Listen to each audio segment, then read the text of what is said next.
दोस्तों रिसेंटली हमारे देश के जो चीफ जस्टिस ऑफ इंडिया है एन.वी. रमन्ना, इन्होंने एक पब्लिक मीटिंग में अनाउंस किया कि नेक्स्ट कॉलेजियम मीटिंग में वो ये मुद्दा उठाएंगे कि वीमेंस को जुडिशियल सिस्टम में 50% रिप्रेजेंटेशन मिले।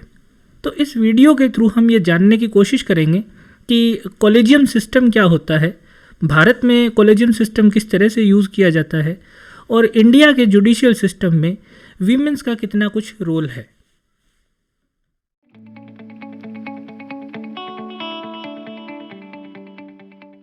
जजेस होते हैं तो वो मिलकर डिसीजन लेते हैं किसी जज को प्रमोट करने के लिए, चाहे वो हाई कोर्ट के हों या सुप्रीम कोर्ट के हों या उनका ट्रांसफ़र करने के लिए। दोस्तों ध्यान देने वाली बात यह है कि इंडिया के कॉन्स्टिट्यूशन में इसका कोई प्रोविज़न नहीं दिया गया है कि भारत में कॉलेजियम सिस्टम होगा। तो सबसे पहले चीज़ हमें ये क्लियर हो जानी चाहिए कि इंडिया के कॉन्स्टिट्यूशन में कॉलेजियम सिस्टम के बारे में कुछ नहीं बताया हुआ है। तो इंडिया का जो कॉन्स्टिट्यूशन है उसमें 2 प्रोविज़न है जजेस की अपॉइंटमेंट को लेकर। पहला जो आर्टिकल है आर्टिकल 24 है। आर्टिकल 24 ये कहता है कि जो सुप्रीम कोर्ट का चीफ जस्टिस ऑफ इंडिया होगा वो एडवाइस देगा प्रेसिडेंट को जजेस के, हाई कोर्ट और सुप्रीम कोर्ट के जो जजेस होंगे इनको अपॉइंट करने के लिए। तो ये आर्टिकल 24 है। इसके बाद में आर्टिकल जो 217 है ये डिस्क्राइब करता है कि high court, specially high court के जजेस होंगे तो प्रेसिडेंट उनकी अपॉइंटमेंट करेगा, लेकिन प्रेसिडेंट राय लेगा किससे? प्रेसिडेंट राय लेगा गवर्नर से उस स्टेट के और सुप्रीम कोर्ट के चीफ जस्टिस ऑफ इंडिया से। तो हमारे देश के कॉन्स्टिट्यूशन में जजेस की अपॉइंटमेंट से रिलेटेड ये 2 आर्टिकल हैं। तो भारत का जो कॉलेजियम सिस्टम है इसमें टोटल मिलाकर 5 सीनियर जजेस होते हैं। अगर भारत के सुप्रीम कोर्ट की मैं बात करूं तो भारत के सुप्रीम कोर्ट में दोस्तों टोटल 34 जजेस होते हैं, जिसमें कि 33 होते हैं जजेस और 1 होता है CJI, chief justice of India. तो इसमें जो सीनियरिटी के हिसाब से इसमें नंबरिंग होती है। जो टॉप 5 जजेस होते हैं CJI 1 नंबर पे, जैसे कि CJI हो गया, तो बाकी के जो 4 सीनियर और जजेस होते हैं इनको मिलाकर ये कॉलेजियम सिस्टम बनाया गया है।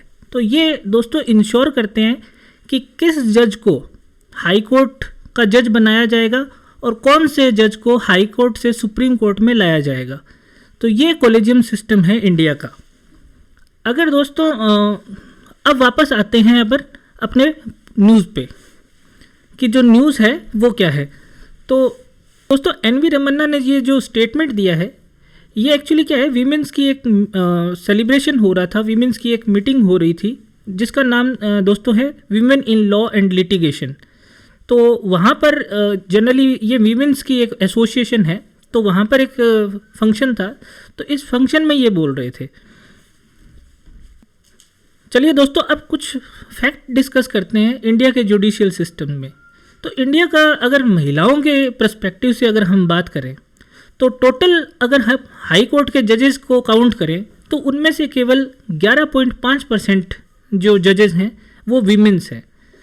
और अगर टोटल अगर हम इंडिया में लॉयर्स की बात करें तो टोटल इंडिया में दोस्तों रजिस्टर्ड 17 लाख लॉयर हैं, जिसमें से केवल 2,55,000 ही वीमेंस लॉयर हैं।